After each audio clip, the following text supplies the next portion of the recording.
Baik, selamat siang, salam sejahtera untuk semua. Assalamualaikum warahmatullahi wabarakatuh. Om Swastiastu, Namo Buddhaya, salam kebajikan, salam.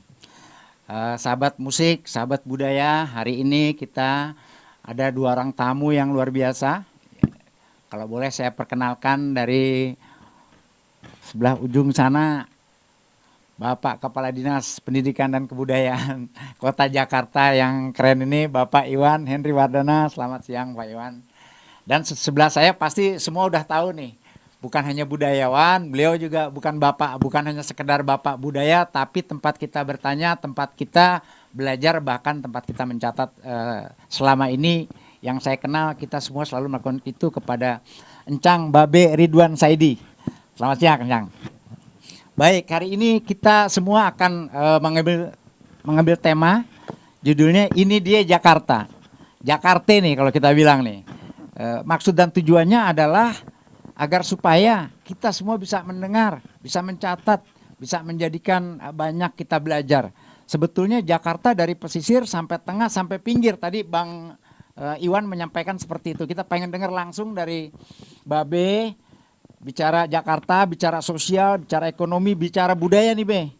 Luar biasa nih. Boleh silakan Be, kita mulai Be. Assalamualaikum warahmatullahi wabarakatuh. Moderator dan Pak Iwan Wardana dari Kepala Dinas Budaya DKI.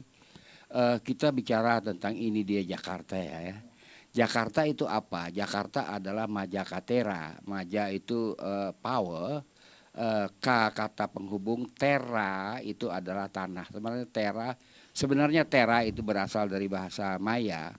Jadi nama Majakatera setelah Sunda Kalapa. Nama pertama daerah ini adalah Kalapa, lalu menjadi Sunda Kalapa karena dia masuk peta navigasi yang dikeluarkan oleh Greek, itu disebut Sunda Kalapa, dibacanya Sunda. Selain juga itu ada Selat Sunda, Jawa dinamakan Sunda Mayor, lalu Sunda Kecil, Bali, NTB, NTT. Jadi agak berbeda pengertian Sunda yang digunakan sebagai nama etnik di Jawa Barat. Saya tidak tahu artinya, saya nggak mau menjelaskan. Saya jelaskan yang Jakarta aja. Sunda itu artinya cemerlang. Dia cemerlang karena di Muara Kali Adem sebagai labuhan pertama itu banyak sekali batu colang-caling yang kalau kena sinar rembulan dia menimbulkan cahaya cemerlang. Lalu dengan itu memudahkan kapal-kapal kalau malam merapat. Majakatera itu di luar Sunda Kalapa. Orang Jakarta biasa memendekkan sebagai ciri linguistiknya yaitu jadi Jaketra mulanya, kemudian Jakarta. Nama itu sudah lama. Organisasi pengelolaan daerah ini mulai awal sekali itu adalah kuasa adat. Kuasa adat itu disebutnya patih. Kuasa adat itu tidak dapat diketahui pasti, tapi dia sudah ada sejak era cave life, era goa. Di Jakarta itu goa ada di Istiqlal, ada di Liangbo, Gunung Sari, ada di Kemayoran, ada di Jalan Budi Kemuliaan, ada di Tenabang, ada di Condet, total sebenarnya 9. Di gua itu juga sudah ada komunitas, sudah ada aturan, di mana juga ada pimpinan. Pimpinan kalau di Jakarta itu perempuan, dipanggilnya Mak Poco. Salah satu makam Mak Poco itu ada di Kosambi, Tangerang. Saya pernah ke makam dia. Saya kagum juga karena makam ribuan tahun itu masih dipelihara. Lalu kita peringkas saja, cave life itu mereka keluar dari cave life, dari kehidupan gua. Di dalam istilah Jakarta itu kelender, dalam istilah Banten itu ngadeglang, keluar gua. Itu adalah menurut teori Bernard Grun dalam bukunya Timetable of History, itu adalah pada 7.000 tahun yang lalu. Kemudian dia memasuki peradaban baru yang dinamakan River Basin Community atau River Basin Society. Nah, di situ mulai dikenal cara-cara membuat perkakas, juga memanggang yang dinamakan abu, itu artinya panggang dari bahasa apui. Apui itu artinya api. Tapi izin nih Be, tadi kan ada 9 ya tuh Be ya. Itu berarti di Jakarta Pusat, Jakarta Timur, Jakarta Utara ya, 3 itu ya. Di utara ada goa. Di kota itu lokasinya adalah di Jalan Kakap yang sekarang jadi Gedung Panjang. Itu namanya Kapitan Yongker. Kapitan itu artinya goa dengan 2 lubang, mengapit. Di Klender juga ada Kapitan. Kalau di Tanjung Priok, Kapitan Yongker itu lokasinya di Jalan Gorontalo. Lokasinya. Jadi total 9 ya. Di selatan saya belum mencatat, tapi yang ada di timur, di Condet dan juga di Klender ada. Jadi bicara Jakarta, peradabannya dimulai dari sini nih? Peradaban biasanya dimulai dari daerah ekonomi. Oke. Nah, daerah ekonomi itu adalah pelabuhan. Lalu ketika dia keluar dari gua 7.000 tahun lalu, kehidupan di River Basin Community itu sampai dengan 3.000 tahun yang lalu. Jadi 4.000 tahun, 4 milenium dia hidup di tepi sungai. Kita mengatakan 3.000 tahun yang lalu itu adalah era sejarah karena sudah ada kontak dengan peradaban luar. Berarti dominan di pesisir nih? Iya, pesisir. Jadi agriculture tidak terlalu dominan di manapun, bukan di Jakarta saja. Pesisir, lalu kita lanjut bahwa kemudian pertemuan peradaban pertama adalah dengan orang-orang Maya. Orang Maya itulah yang memberi nama Kalapa. Kalapa itu bukannya nyiur. Kalapa adalah nama tempat di kaki Gunung Veracruz, Meksiko. Itu pendapat penelitian linguistik dari Profesor Karen pada tahun 1951 yang dimuat di dalam majalah Indonesia lengkap nomor khusus. Dia membuat perbandingan 11 dialek di rentang dari titik Indonesia sampai kepada Meksiko di perjalanan bahasa itu. Nggak ada cara lain karena sekarang memang era total history, jadi linguistik penting. Flora juga penting, ya kan, untuk menjadi indikasi sejarah. Nah, kita lanjutkan, bangsa Maya membawa apa? Bangsa Maya itu dia membawa ke teknologi baru dalam membuat perahu, alat perhubungan. Tapi pasti teman-teman peminat budaya dan musik ini pengen tahu berkegiatannya nih, Orang Maya. Berkegiatannya. Mereka ini berkegiatannya lebih banyak di mana? Tetap di pesisir. Tetap di pesisir. Orang-orang Maya itu dia mempunyai keyakinan akan Tuhan. Jadi itu dia mengatakan ahu, tulisannya au afiki. Saya tahu Tuhan, tapi saya tidak tahu apa-apa tentang itu. Jadi ada konsep tentang teologi yang dianut oleh orang-orang Maya, ya kan? Ya, untuk gampangnya saja Cela Maya kan sebenarnya bukan Cila Maya. Cela Maya kan begitu. Dan kalau kita lihat nama-nama sungai semuanya pakai ci, bukannya cai. Jadi jangan ditebak-tebak. Liwung. Ya, itu itu sebutan itu untuk sumber kehidupan. Itu dihormati. Itu ajaran orang-orang Maya. Lama orang Maya di sini, tapi itu waktu kan belum ada mata uang ya. Kita masih bekerja begitu saja. Lantas kemudian datanglah bangsa Egypt, bangsa Mesir. Bangsa Mesir itu abad keempat sebelum Masehi, tepatnya tahun 333 sebelum Masehi, dia mengalami penyerbuan dari Alexander the Great. Bangsa Egypt atau di sini disebut Masri atau Misri di sini, atau Masir, seperti salak yang enak kan disebut salak Masir. Itu dia bertabur di Eropa. Misalnya Lolo itu artinya cantik, orang Italia juga menggunakan itu, perkataan itu. Jadi dia bertabur kemana-mana, termasuk ke Jepang ya, juga dia sampai. Dan kita tidak bicarakan itu, kita bicarakan Indonesia.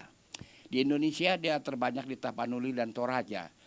Di Toraja Utara itu ada kelurahan bernama Kairo. Samosir itu dari Mesir ya. Itu masalah logat. Nah di Jakarta bagaimana?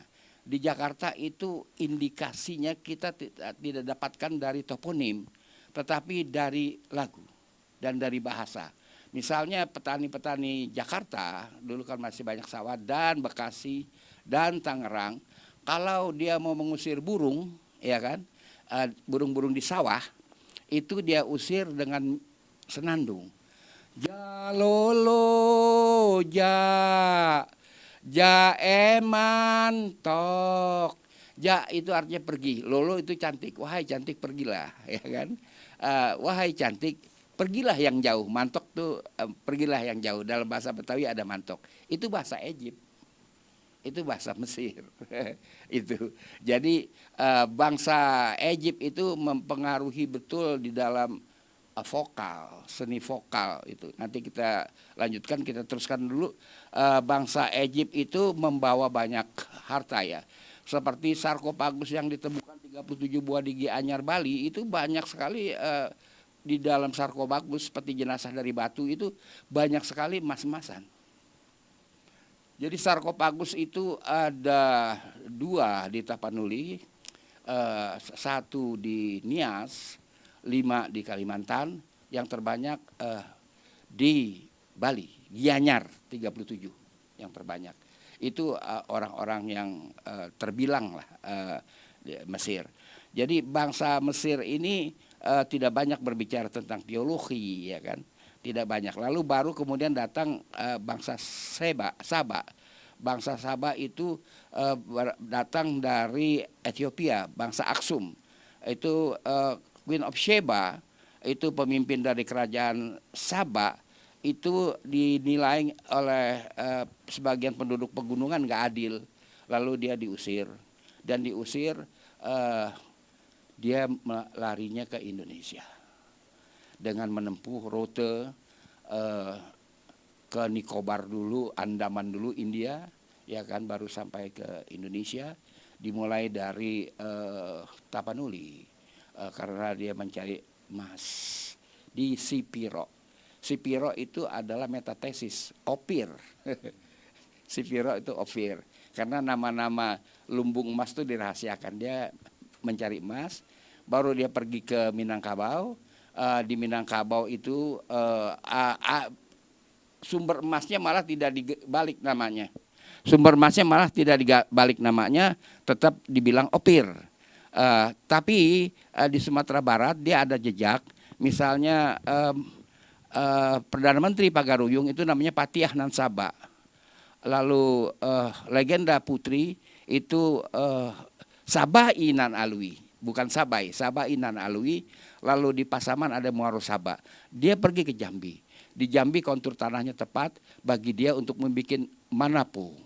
Itu bukan candi. Saya mohon maaf ya, pada para arkeolog, jangan kalau lihat ada susunan batu lantas bilang candi.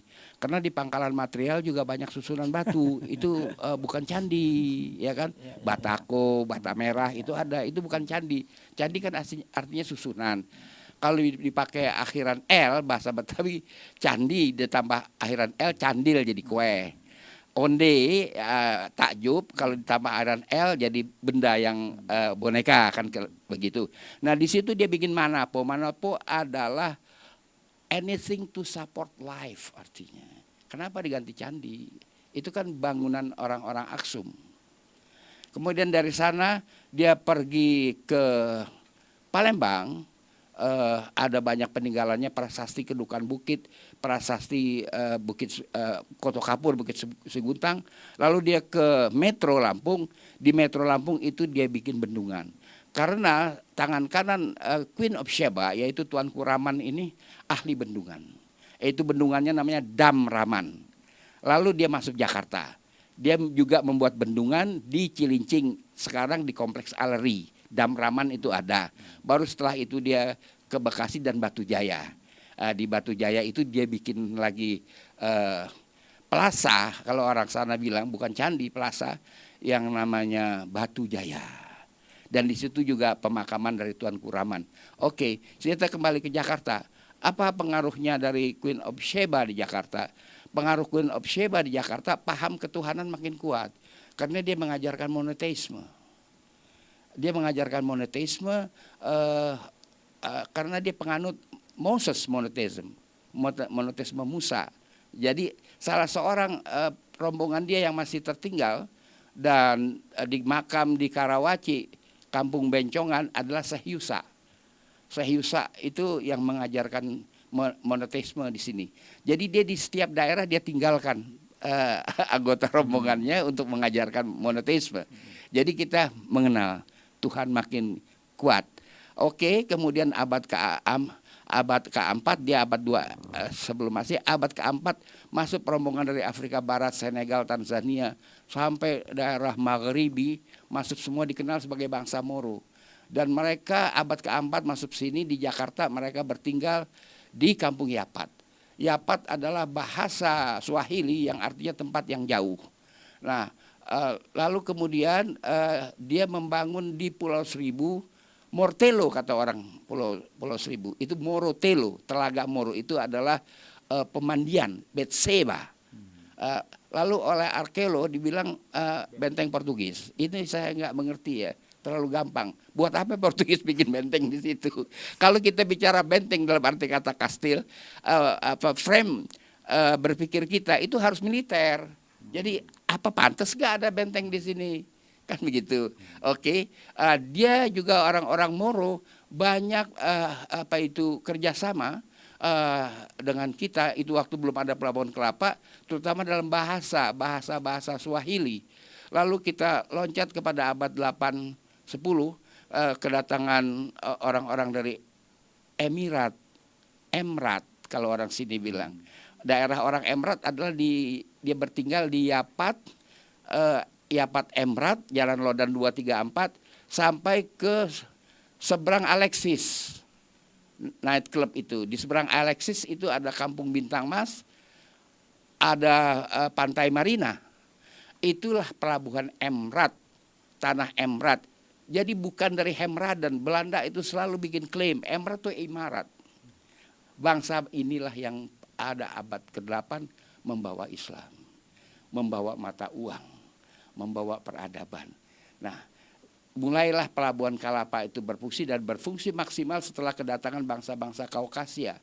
Bangsa Kaukasia itu adalah bangsa-bangsa Asia kecil yang datang dari perbatasan Armenia ke timur sampai dengan Mongolia.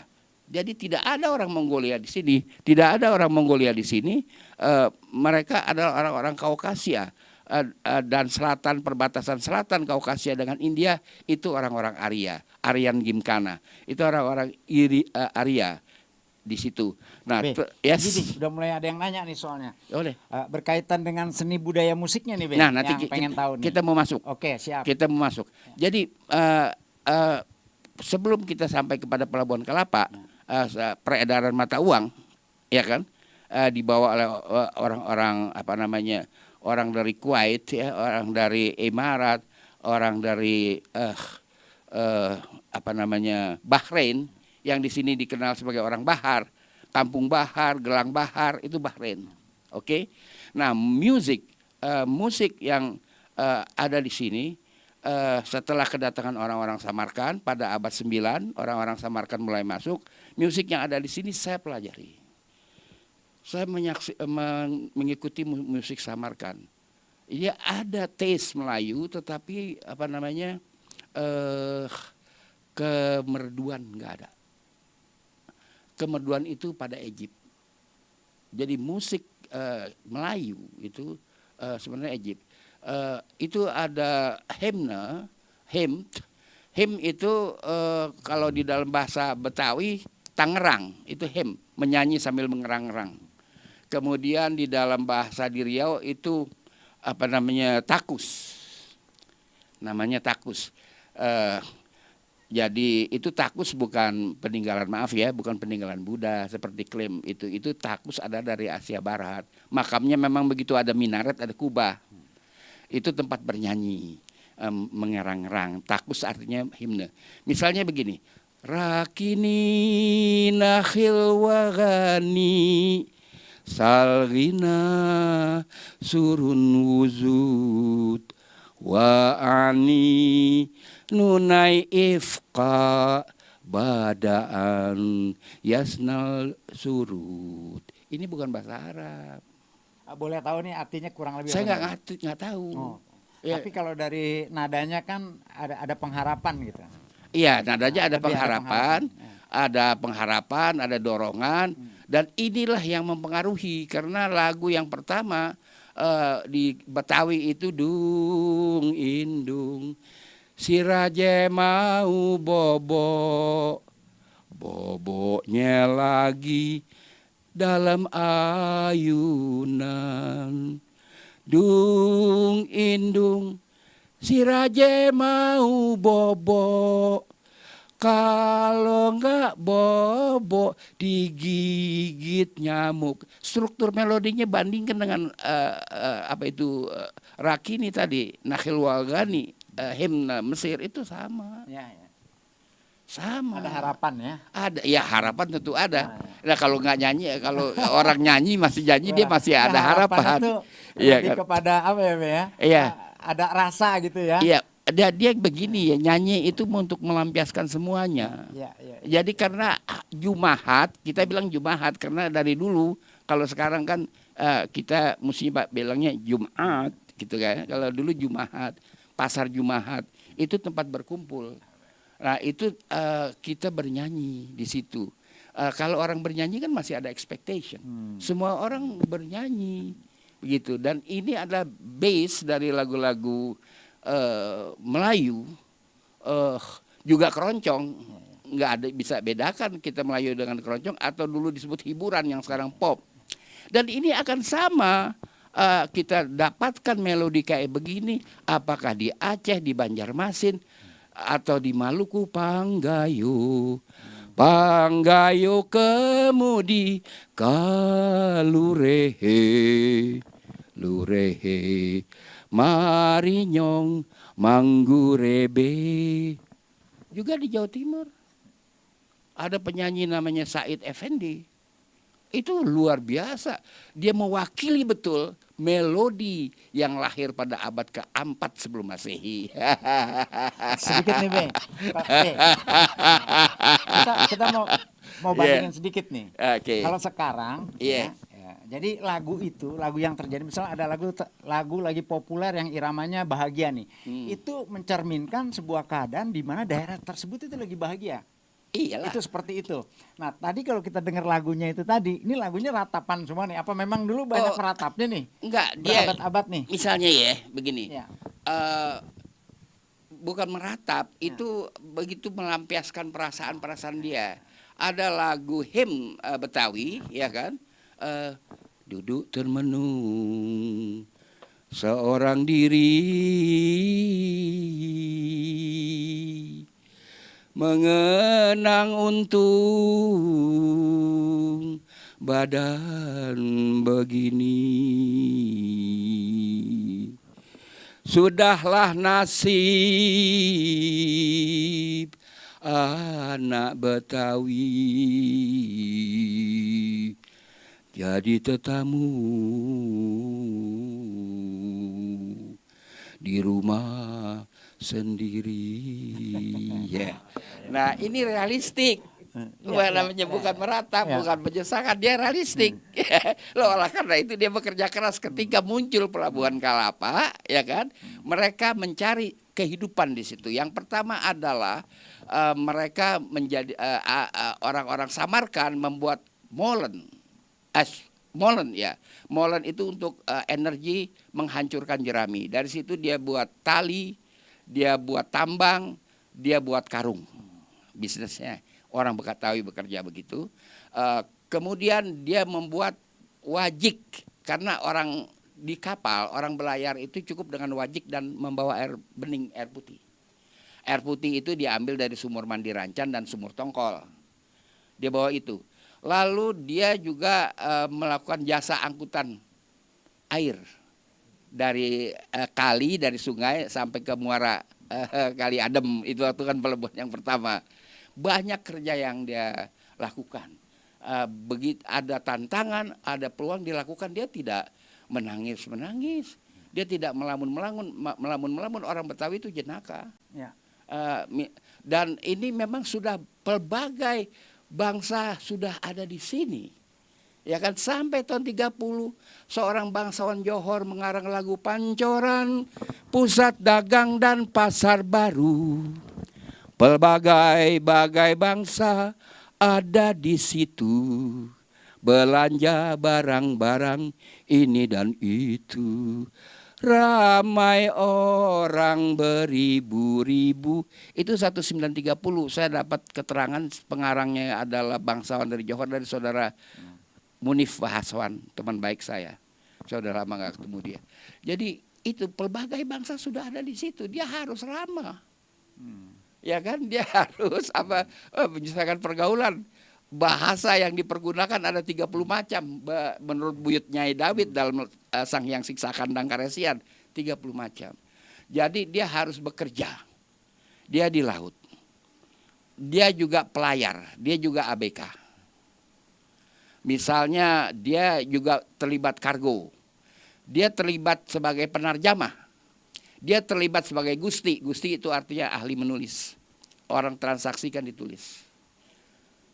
Mereka bekerja. Dan kalau saya lihat litografi dulu, potret-potret Betawi pesisir, kaya loh. Kaya. Pakaian pengantin tuh pakaian hari-hari buat dia. Saya pikir loh, pas jadi pengantin apa bajunya nih orang. Kokai. Boleh nggak ambil kesimpulan bahwa ekonomi sebetulnya di Jakarta dimulai dari pesisir? Memang pesisir. Kan Pancoran pusat dagang dan pasar baru. Jadi dari kota ke Weltevreden. Begitu dong dari pesisir. Sekarang kan line dari money itu, line of money itu bergerak sampai ke selatan Jalan Sudirman kan gitu, berhenti di patung apa namanya Pemuda kan. Nah begitu. Nah sekarang apa, ekonomi itu muncul dari tantangan. Tantangan harus dihadapin. Tantangan dulu sama sekarang berbeda.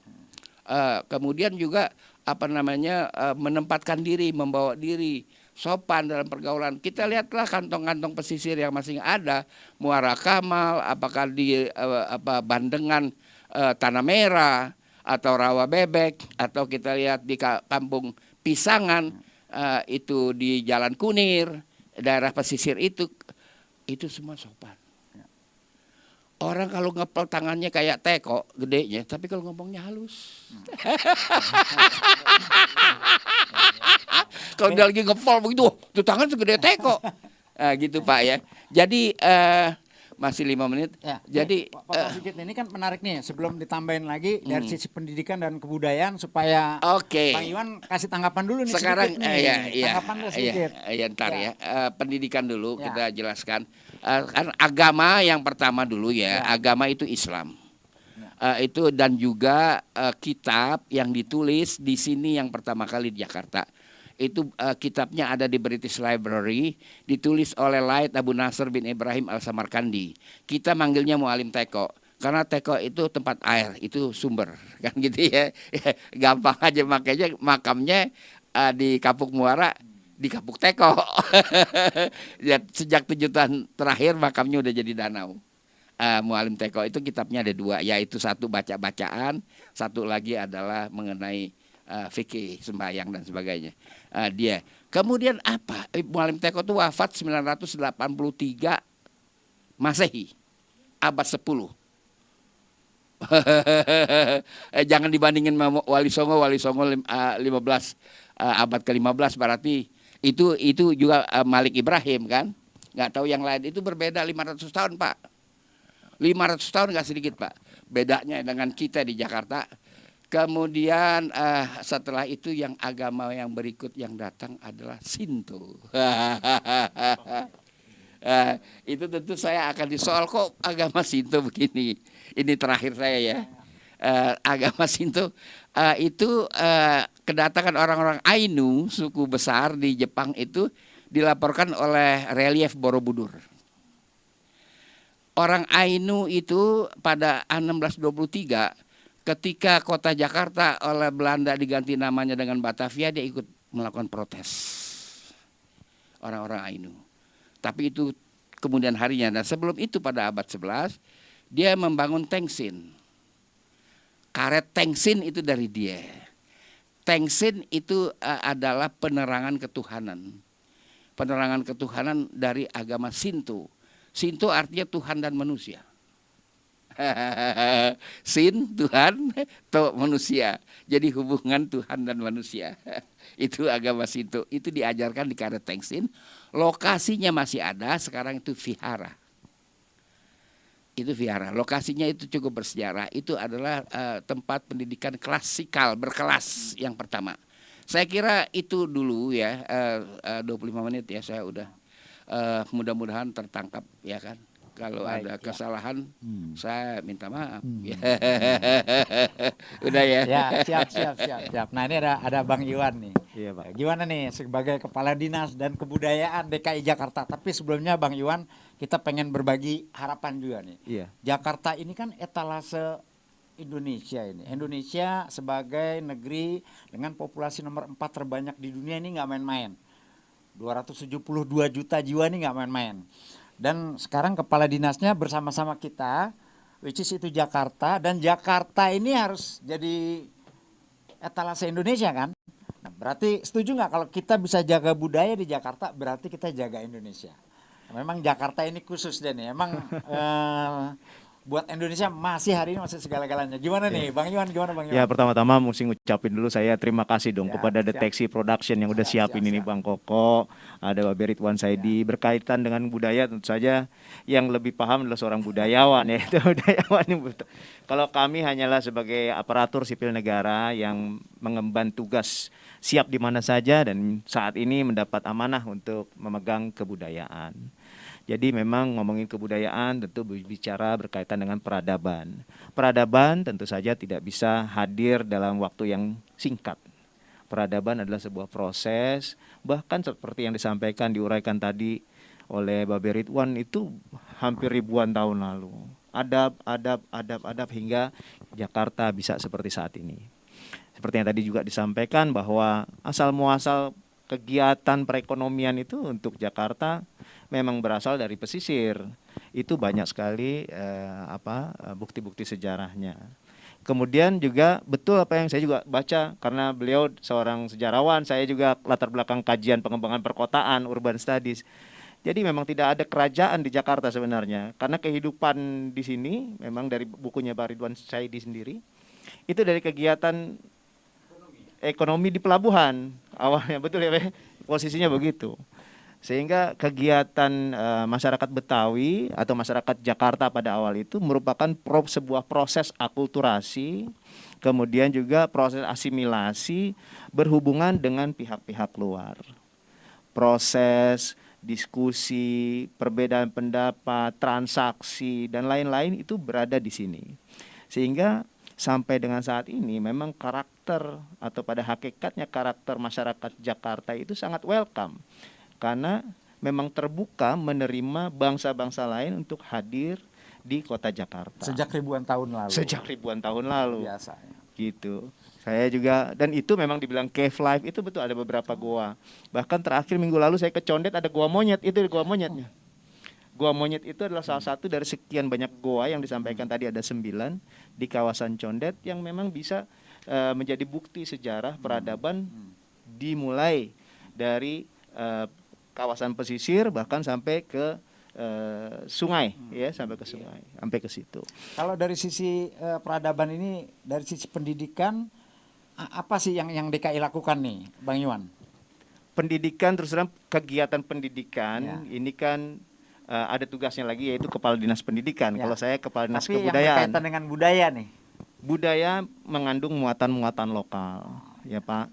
Namanya sebuah pendidikan itu tidak bisa hanya dari sekolahan. Dia harus diambil dari tutur kata ujar orang yang paling dekat, yaitu yang melahirkan dan yang dekat dengan yang melahirkan, yaitu ayah ibu. Jadi pendidikan itu tidak bisa diambil secara formal. Karena zaman dulu juga tidak dikenal sekolah. Tapi yang jelas masyarakat Betawi dulu namanya surau atau ngaji ya Pak. Nah dimulai dari situ. Ya mulailah secara berangsur-angsur kedatangan bangsa-bangsa yang memberikan edukasi kepada warga yang ada di Jakarta. Kalau dulu disebutnya Batavia atau Majakatera itu kan memang proses. Jadi kalau dibilang kita persiapan tadi dibilang 495 tahun misalnya di Jakarta, kita nggak bisa juga nyebut 495 tahun. Apalagi kita mau setengah milenium, kita mesti ada yang bilang kita nih Jakarta mau setengah milenium nih Pak Iwan, 500 tahun sebentar lagi katanya, 2027. Perlu ada pembuktian sejarah memang berkaitan dengan latar belakang Jakarta sebagai ibu kota negara yang saat ini memiliki jumlah populasi yang termasuk 5 besar di dunia gitu ya. Tapi dengan sifatnya keterbukaannya, kemudian menerima segala macam bentuk perbedaan, segala macam bentuk kepentingan, konflik yang hasilnya menjadi sebuah permufakatan, menjadikan ciri dan karakter warga kota dan Jakarta ini sebagai kota. Itu sudah pasti jelas. Bagaimana kita mentreatment orang, bagaimana kita menjalankan komunikasi dengan pihak lain sehingga Jakarta menjadi sebuah melting pot sampai dengan saat ini.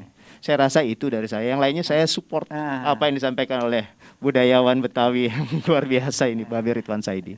Jadi boleh juga saya sampaikan bahwa kepada teman-teman pemirsa terutama di Jakarta nih khususnya siang ini, bahwa Jakarta sebagai etalase Indonesia ini bukan hanya sekedar tempat dari industri, bukan hanya tempat sekedar dari ekonomi sosial. Jakarta juga menjadi tempat dari pusat kebinekaan negeri ini. Betul. Kurang lebih begitu ya. Betul. Luar biasa ya. Memang jadi kalau kita tidak bisa menjaga kebinekaan di Jakarta, gimana yang lain nih? Betul, betul. Nah, semoga ini jadi masukan teman-teman. Boleh satu lagi nih, dari sisi musik nih, karena nih sangat banyak orang musik di sini yang ingin tahu. Sebetulnya dari pihak Jakarta sendiri menyikapi musik seperti apa sih? Ya. Musik atau salah satu bentuk kesenian yang ada di Jakarta itu berbagai macam seni kita coba olah. Kalau berdasarkan sejarah memang ada yang disebut dengan rebana, marawis, nasyid, kemudian samrah, gambus. Itu adalah bentuk-bentuk musik-musik yang sekarang lebih dikonotasikan sebagai musik-musik religi. Kita juga sebut ada musik Melayu ini siapa yang kalau di Tanah Abang punya Mas Habi. Nah, itu cuma Mas Habi yang udah ke kotaan. Kalau yang Babe tadi nyanyikan itu bikin terbuai dalam senandung Babe tadi bikin kita terbuai.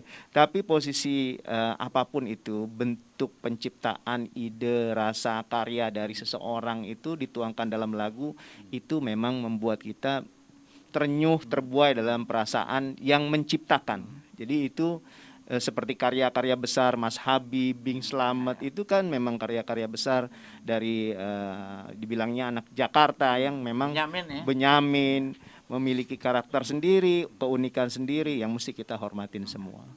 Saya rasa itu dari kita. Oke, baik nih Be, sebelum kita tutup, untuk sahabat budaya, sahabat musik di Indonesia ini, Sabang sampai Merauke nih, Miangas sampai Pulau Rote, boleh Babe kasih ini deh harapan deh musik di Jakarta kita jangan lupakan Gambang Kromong ya, itu musik pesisir. Musik pesisir itu datang dari Indochina, bukan dari Cina, karena Cina nggak punya kulit gendang. Itu Indochina, dan itu juga dia punya peringkat. Ada lagu dalam artinya elit. Ada lagu sayur, itu lagu-lagu Benyamin, dan yang sekarang ini tuh kelasnya lagu sayur. Kalau lagu dalam bintangnya sudah nggak ada, namanya Masna. Tapi kalau yang laki-laki masih ada, namanya Talent. Tapi saya nggak bisa nirukan lagu dalam mereka dari segi tonasi bisa, tapi warna suara mereka itu berbeda. Saya paling bisa ya sebagai penutup ini, harapan saya kita tetap bersemangat ya, menyongsong masa depan Jakarta dan Indonesia. Nggak boleh kita lesu, nggak boleh kita banyak marah-marah. Keramat apa di Kali Angke, sayurlah bayam saya tumisin, kemat ape yang none pakai, siang dan malam saya pikirin, cantiklah manis dipatok burung. Wassalamualaikum warahmatullahi wabarakatuh. Waalaikumsalam. Jadi sekali lagi terima kasih Cang, Babe, Ridwan Saidi, dan abang kita yang keren nih, Kepala Pendidikan dan Dinas Kebudayaan DKI.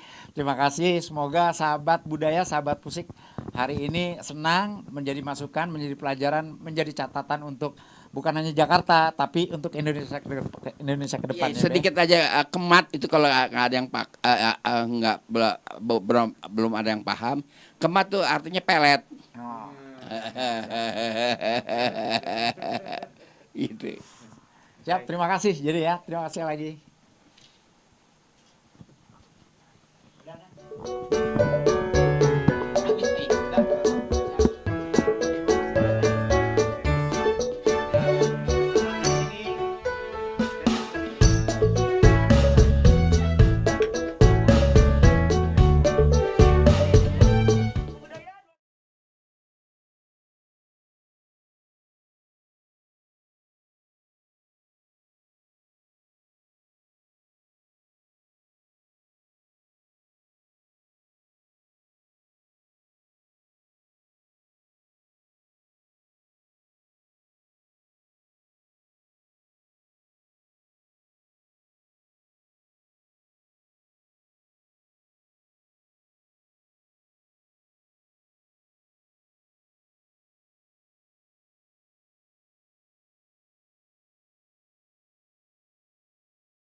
Wabarakatuh.